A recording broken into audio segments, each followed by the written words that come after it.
آپ یہاں کیسے پہنچے اور وہ وہاں کیسے پہنچے؟ آپ کسی مسئلے کو کیسے حل کریں گے جبکہ آپ کے پاس اس کا سامنا کرنے کا حوصلہ ہی نہ ہو؟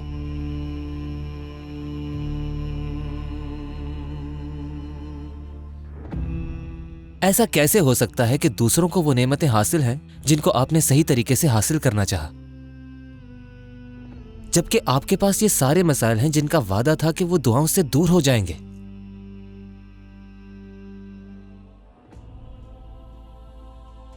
کسی اور کو وہ زندگی کیوں ملی جو آپ چاہتے تھے؟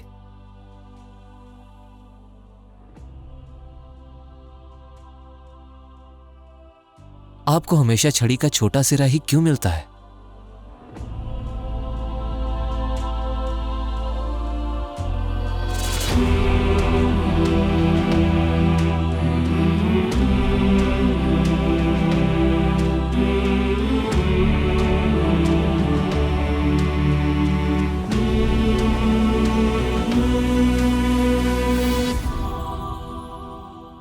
عبداللہ بن مسعود رضی اللہ تعالیٰ عنہ سے روایت ہے، ان العبد لیہم بالامر من التجارہ والامارہ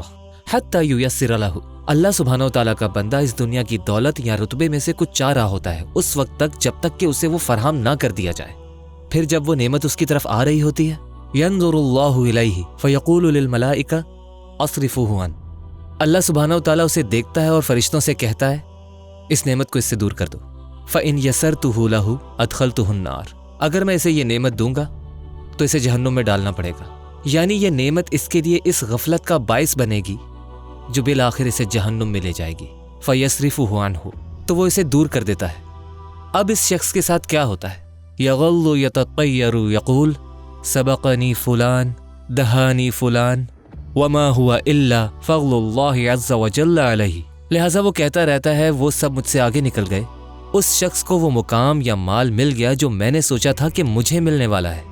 در حقیقت اس دوران اس پر اللہ کی رحمت کے سوا اور کچھ بھی نہیں تھا۔ اس روایت میں جس چیز پر میں آپ کو توجہ دلانا چاہتا ہوں وہ یہ نہیں کہ اللہ سبحانہ وتعالیٰ نے اس شخص سے کسی چیز کو روکا اس کی بھلائی کے لیے،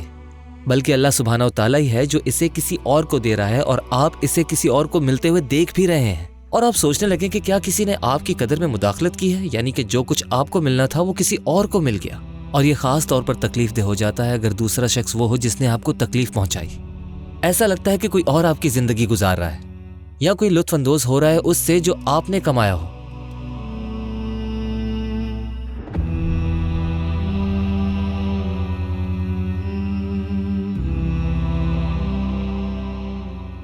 ہر دور میں ایسے لوگ تھے جو آسان زندگی کے مستحق نظر آتے تھے، لیکن انہیں تاریخ میں چمکنے کے لیے سخت محنت کرنا پڑی۔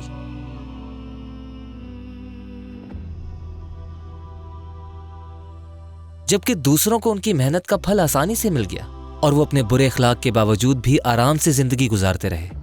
آپ دیتے ہیں، آپ دیتے ہیں اور آپ دیتے ہیں۔ آپ اس بات کو یقینی بناتے ہیں کہ کسی کو ناراض نہ کریں اور آپ سب کی مدد کرنے کی کوشش کرتے ہیں، لیکن ایسا لگتا ہے کہ کوئی بھی آپ کو وہی خوشی یا سلوکی نہیں دے رہا۔ نبی صلی اللہ علیہ وسلم نے فرمایا ایاکم الحسد فإن الحسد یأکل حسنات کما تأکل النار الحطب، حسد سے خبردار رہو کیونکہ یہ تمہاری نیکیوں کو اس طرح جلاتی ہے جس طرح لکڑی آگ کو جلاتی ہے۔ لیکن اس سے پہلے کہ حسد آپ کو جذباتی طور پر جلا دے، پہلے یہ سمجھیں کہ آپ عموماً دوسروں کی نعمتوں کو دیکھتے ہیں اور اپنی صرف مشکلات کو، لیکن جس طرح ہماری مشکلات میں برکت ہوتی ہے اسی طرح بعض اوقات ان کی نعمتوں میں بھی مشکلات ہوتی ہے۔ وہ لوگ جو برے ہیں اللہ تعالیٰ ان کے لیے فرماتا ہے فَلَا تُعْجِبْكَ أَمْوَالُهُمْ وَلَا أَوْلَادُهُمْ إِنَّمَا يُرِيدُ اللَّهُ لِيُعَذِّبَهُمْ بِهَا، ان کی مالداری، ان کی کثرت اولاد تم کو دھوکے میں نہ ڈالے، اللہ نے تو ارادہ کر لیا ہے کہ اس مال و اولاد کے ذریعے سے ان کو اس دنیا میں سزا دے۔ انہیں سزا دی جا رہی ہے اس سب کے بدلے جو اللہ نے انہیں عطا کیا، اس لیے کہ ان چیزوں میں نہ کوئی برکت ہے اور نہ ہی کوئی رحمت، اور اسی لیے وہ خالی محسوس کرتے ہیں۔ اور صرف یہی نہیں، ان کا پیسہ ان کی پریشانی کی سب سے بڑی وجہ بن جاتا ہے اور ہر طرح کی دھوکہ دہی کا سبب بنتا ہے۔ ان کے بچے جن کو انہوں نے نیکی کے ساتھ پالنے کی کوشش نہیں کی، ان پر اسی برائی کے ساتھ حملہ کرتے ہیں اور انہیں ہر طرح کی تکلیف پہنچاتے ہیں، لیکن ہم یہ سب نہیں دیکھتے، ہم صرف ظاہر دیکھتے ہیں، اور یہ خاص طور پر ظالموں کے معاملے میں صحیح ہے۔ کسی بھی انسان کو برے عمل کے بعد آسانی سے گھومتے پھرتے دیکھنا دوسروں کے لیے مشکل ہو جاتا ہے، ذرا تصور کر رہے ہیں عمار بن یاسر رضی اللہ تعالیٰ عنہ، جنہوں نے ابو جہل کو 6 سال تک مکہ مکرمہ میں فخر سے گھومتے ہوئے دیکھا، جبکہ انہوں نے ان کی آنکھوں کے سامنے ان کے والدین کو قتل کیا تھا۔ لیکن اللہ فرماتا ہے وَالْعَاقِبَةُ لِلْمُتَّقِينَ، حتمی فتح تقوی والوں کے لیے ہے، اور وہ جو دراصل برے نہیں ہیں لیکن وہ آپ کی طرح اس لائق نہیں ہیں۔ ہو سکتا ہے اللہ تعالیٰ اس دنیا میں ان کو کچھ زیادہ نواز رہا ہو کیونکہ ان کے دل آپ سے کمزور ہیں، اور یہی وہ نسخہ ہے جس کی انہیں اس وقت ضرورت ہے۔ اس کا مطلب یہ بھی نہیں کہ آپ کو الجھن نہ ہو اس صورتحال سے جہاں آپ نے سب سے زیادہ کام کیا ہو، لیکن وہ شخص جس نے بظاہر کچھ نہیں کیا لیکن اسے تمام دنیاوی انعامات اور پہچان مل رہی ہے۔ میں چاہتا ہوں کہ آپ تصور کریں انصار کو جنہوں نے نبی صلی اللہ علیہ وسلم کو ان کے سب سے مشکل وقت میں پناہ دی، ان کو کیسا محسوس ہوا ہوگا جب اللہ تعالیٰ نے نبی صلی اللہ علیہ وسلم کو مکہ کی سب سے بڑی فتح عطا کی۔ ان لوگوں نے اسلام کے لیے ہر چیز قربان کر دی تھی، اور اسی لیے اللہ سبحانہ و تعالیٰ نے ان کی تعریف کی وَيُؤْثِرُونَ عَلَىٰ أَنفُسِهِمْ، اور وہ خود پر ترجیح دیتے ہیں دوسروں کو۔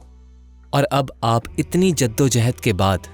فتح مکہ کا مشاہدہ کر رہے ہیں جو اللہ کی جانب سے اور آپ کی بے حد کوششوں سے حاصل ہوئی فتح تھی، اور اب آپ توقع کر رہے ہیں کہ آپ کی عزت افزائی ہوگی۔ پھر تصور کریں نبی صلی اللہ علیہ وسلم حنین کا مال غنیمت ان لوگوں کو واپس دے رہے ہیں جنہوں نے ان کو قتل کرنے کی کوشش کی تھی، وہی لوگ جنہوں نے مسلمانوں پر 2 دہائیوں تک تشدد کیا، وہی لوگ جن سے آپ نے مسلمانوں کا دفاع کیا تھا،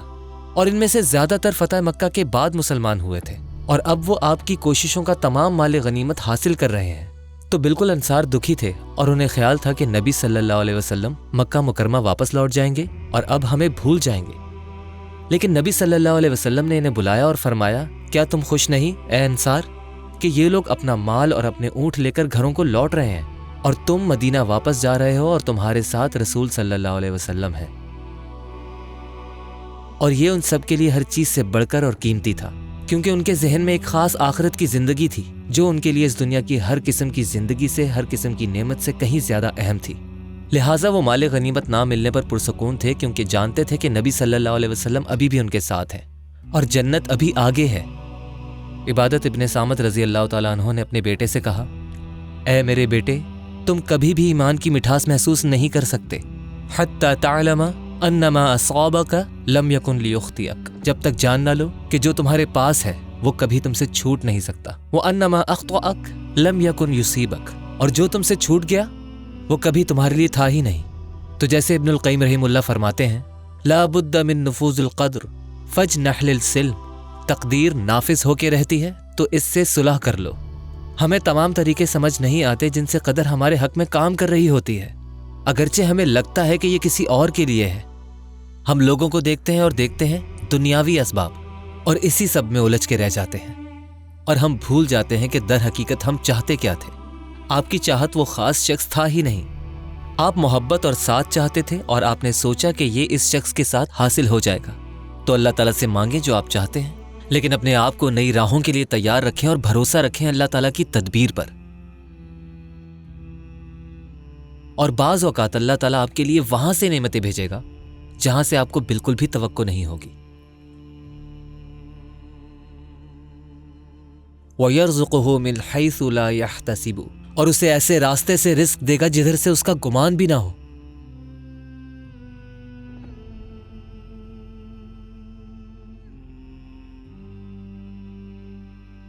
انما جعلها محلا للاغیار ومعدنا لوجود الاقدار تزہیدا لک فیہا، اس نے اس دنیا کو صرف دوسروں کی جگہ بنایا ہے اور ذہن کو پریشانیوں کے لیے، تاکہ تم اس سے محبت نہ کر سکو، اور آپ کو معلوم ہے کہ اس رزق سے آگے کیا ہے۔ وَمَن يَتَوَكَّلْ عَلَى اللَّهِ فَهُوَ حَسْبُهُ، جو صرف اللہ پر توکل کرتا ہے اللہ اس کے لیے کافی ہے۔ اور جیسا کہ امام الغزالی رحمہ اللہ اس آیت کے بارے میں فرماتے ہیں، أَلَيْسَ اللَّهُ بِكَافٍ عَبْدًا، کیا اللہ اپنے بندوں کے لیے کافی نہیں؟ جس کے پاس اللہ سبحانہ و تعالیٰ ہے اس کو یہ محسوس ہوگا کہ اس کے پاس سب کچھ ہے، اور جس کے پاس وہ نہیں ہے اس کو لگے گا جیسے اس کے پاس کچھ نہیں۔